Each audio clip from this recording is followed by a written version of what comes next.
Vamos falar do Mauro Cid, porque a essa altura todo mundo já ouviu os áudios bombásticos vazados do tenente-coronel Mauro Cid, ex-ajudante de ordem do presidente Bolsonaro, que vazaram aí no final de semana, no último final de semana.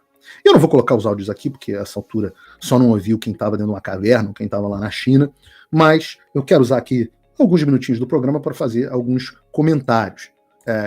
Engraçado que no Brasil as coisas acontecem de forma tão rápida que parece que tem dias que eu estou querendo comentar esse assunto, mas esse é o primeiro programa onde eu tenho oportunidade. A primeira coisa que eu quero falar sobre esses comentários, sobre esses áudios, é que o áudio, para mim, não trouxe muitas novidades, exceto algumas que eu já vou apontar em seguida. E por que eles não me trouxeram novidades? Porque eu já sabia, eu já tinha conversado com pessoas, não vou dizer se conversei com o próprio Cid ou não, vocês façam as suas conjecturas, mas eu já tinha ouvido de várias fontes, independente do próprio Cid, que era exatamente esse caminho da relação entre os investigadores e os presos. Eu vou além. Vou fazer um negócio aqui. Eu vou revelar aqui no programa que havia há um outro preso pelo Alexandre que me relatou, em condição de anonimato, exatamente a mesma situação. Na verdade, pior. Situação pior que esse me revelou. É um dos presos pela ditadura do Alexandre. Esse sujeito me contou em detalhes que, com frequência, os policiais federais ficavam falando para ele, chamavam ele para conversar e falavam: nós queremos algo sobre o Bolsonaro. Ele deve estar assistindo. Ele assiste sempre, já me assistia antes. Sabe quem é.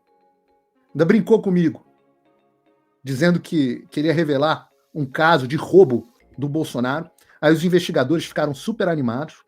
Aí ele chegou lá e falou: olha, eu vou confessar um negócio para vocês, o Bolsonaro rouba muito. Rouba muito fazendo flexão. E realmente ele tem razão, não tá mentindo. O Bolsonaro fazendo flexão é uma desgraça. Esse cara me contou que um dia, ele preso, enfiaram a porrada nele, dentro da prisão. Enfiaram a porrada. E aí, com ele todo arrebentado, a Polícia Federal chamou ele e veio com aquele papo. Poxa, que tristeza isso que o senhor tá passando, hein? Mas isso pode acabar na hora que o senhor quiser. É só o senhor fazer uma colaboração que o senhor vai sair daqui. Vocês entendem que quando eu chamo esses caras de capanga, eu não tô brincando? Vocês entendem? Gestapo. É isso que parte da corporação da Polícia Federal virou.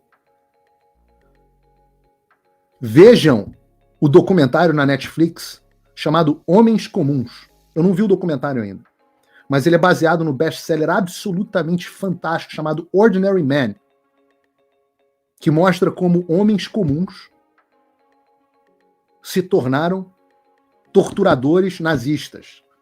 Vocês vão entender o que eu estou falando. Não estou dizendo que é igual. Estou explicando como é o processo de deterioração de homens comuns que estão cumprindo ordens. Como que homens comuns se corrompem a ponto de virarem capangas. Ai, mas Paulo, você é neto de ditador. No governo militar tinha tortura. Tinha tortura bancada pelo regime? Ou era caso isolado? E esses caras que estão aí? Essa tortura, isso não é tortura? E essa tortura, tem anuência do regime ou não tem? Ou o Alexandre não sabe que isso acontece? Ameaçar a esposa e o pai do cara, no caso do Mauro Cid? Agora, e aí esse é o momento onde a minha audiência fica chateada comigo. O outro motivo pelo qual isso não me surpreende, esse expediente, é porque ele é igualzinho ao que era feito na Lava Jato. Sob aplausos de muitos de vocês. Eu vou dizer que eu tenho um amigo, ninguém me contou que ouviu falar. Eu tenho um amigo que passou por uma situação análoga. Foi preso preventivamente, apanhou na prisão, os procuradores do Rio de Janeiro mandavam a Polícia Federal. Olha isso. Os procuradores do Rio de Janeiro doutor Marcelo Bretas, os procuradores do Rio de Janeiro, que estão todos enrolados, o Marcelo Bretas já saiu fora, já se ferrou todo, mas eles mandavam a Polícia Federal botar ele no camburão, fechado, 6 horas, trancado no camburão, estacionado no sol do Rio de Janeiro. E se você é do Rio de Janeiro, meu amigo, você sabe o que é ficar. Você consegue imaginar o que é você ficar fechado 6 horas num camburão. Preto. Depois mandavam ele de volta para a prisão. Mesmo papo. Senhor, isso pode acabar só se o senhor colaborar. Ele não colaborou. Aí, como não colaborou, chegaram a ameaçar o divórcio, ameaçar anular o divórcio do cara para tomarem os bens das filhas dele e falaram: as suas filhas vão passar necessidade, hein? E esse cara acabou inocentado. O cara acabou inocentado. Aconteceu alguma coisa com os procuradores torturadores? Não. Vem um lado bom. Tinha um cara dentro da Polícia Federal que dizia que os procuradores estavam fazendo isso, estacionava o carro na garagem, coberta, abria e falava: fica aí, daqui a 6 horas eu volto.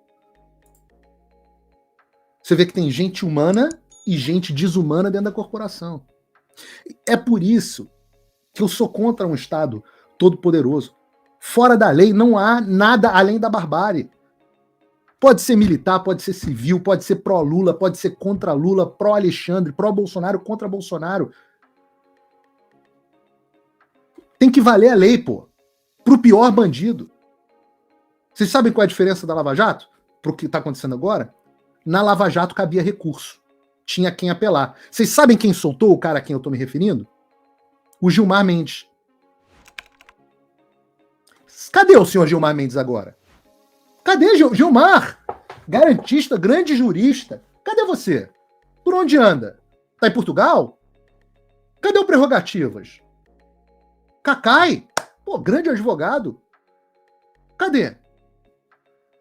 Todo mundo apoiando o que tá acontecendo. Eu tenho moral para cobrar vocês. Porque eu cobrei devido processo legal para todo mundo.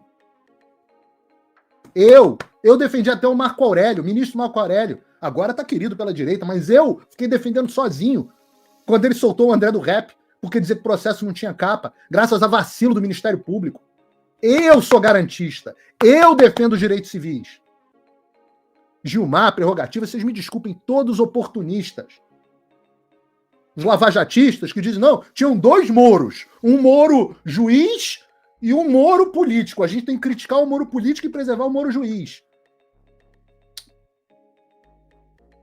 Mas vocês, Gilmar, Prerrogativas, todo mundo, vocês aguardem. Porque o chicote mudou de mão e vai mudar de mão de novo. E vocês vão ser julgados no futuro sob esses critérios. Sem lei, na barbárie. Ou vocês acham que vão ficar no poder para sempre? Pô, tem que ser muito idiota para não entender que os ciclos como estão acontecendo. PT, vocês acham que quando chegar a hora de vocês, o processo legal vai ser respeitado? Ah, aguardem, queridos.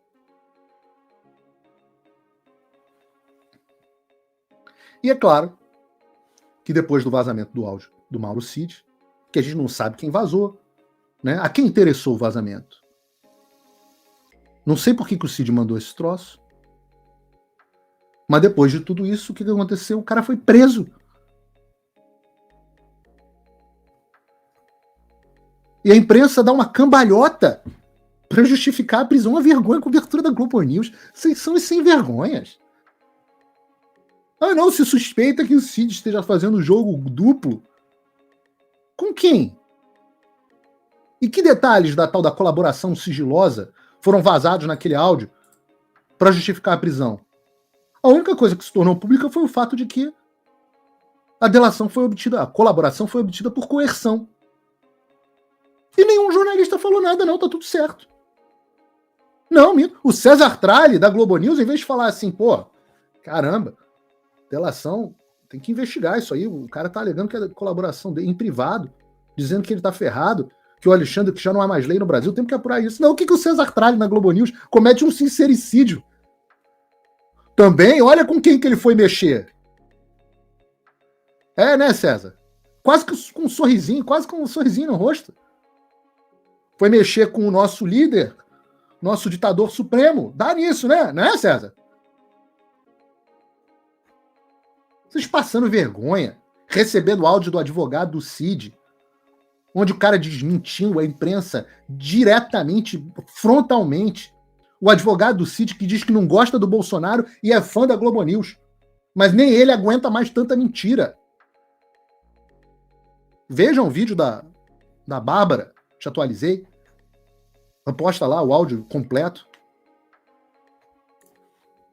A verdade é que o Cid foi preso porque essa história desnudou o Alexandre. Agora a gente soma ao rol de crimes do ditador, que vai parar no Tribunal Penal, o crime de coerção de testemunha. Ou melhor, que pode configurar em tese, como ele gosta de dizer nos processos, em tese, pode configurar em tese, crime de coerção de testemunha.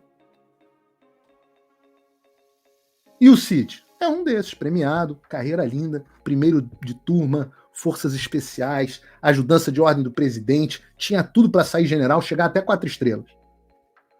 Como é que ele disse? Foi quem mais se ferrou e agora se ferrou muito mais. Só sai da prisão quando cai o regime. E o comandante do exército? Cadê? Para proteger o soldado dele desse absurdo. O que o comandante do exército falou quando ele ouviu a história de que um militar estava sendo coagido, que sequer deveria estar sendo julgado pela justiça comum? Tudo que ele fez foi dentro das funções dele? O que disse o comandante do exército? Nada, ele está lá com os 700 mil que ele ganhou.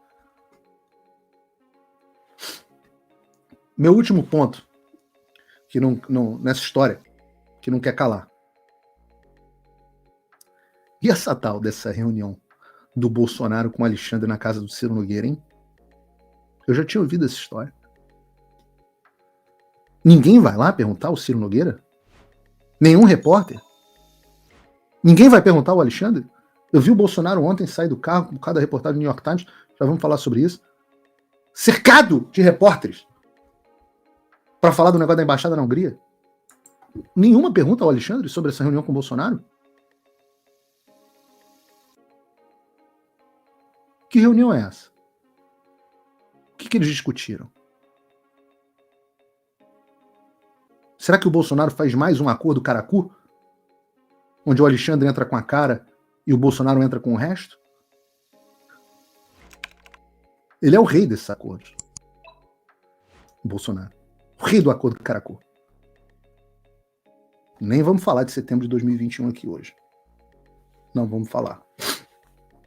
Eu digo para vocês, eu já tinha ouvido falar dessa reunião, nunca pude corroborar, por isso nunca trouxe para vocês no ar, mas não é possível que agora que é público nenhum jornalista tenha curiosidade a esse respeito. Oi, eu vou ter que parar o vídeo só para te atualizar. A perseguição implacável continua. Desde dezembro de 2022 eu continuo sem passaporte, com as contas bancárias bloqueadas, redes sociais banidas no Brasil e muito mais. Agora estão vindo atrás de mim até porque eu contei para vocês os bastidores do que acontecia com os militares. E a novidade é que o Locals, onde muitos me apoiavam, fechou o acesso aos brasileiros por conta do STF. Então criei uma nova forma de você me apoiar diretamente. Você pode ser agora meu apoiador com uma pequena quantia por mês e ter acesso a vários conteúdos exclusivos, ou você pode agora também ser o meu patrono e passar a integrar comigo o meu grupo de elite, um grupo fechado de WhatsApp só para os patronos, além de fazer reuniões de Zoom mensais comigo para a gente discutir a situação do Brasil e do mundo. Se você quer que eu continue fazendo o meu trabalho, me apoia, use o link da descrição e eu garanto que eu vou continuar fazendo a minha parte. Muito obrigado.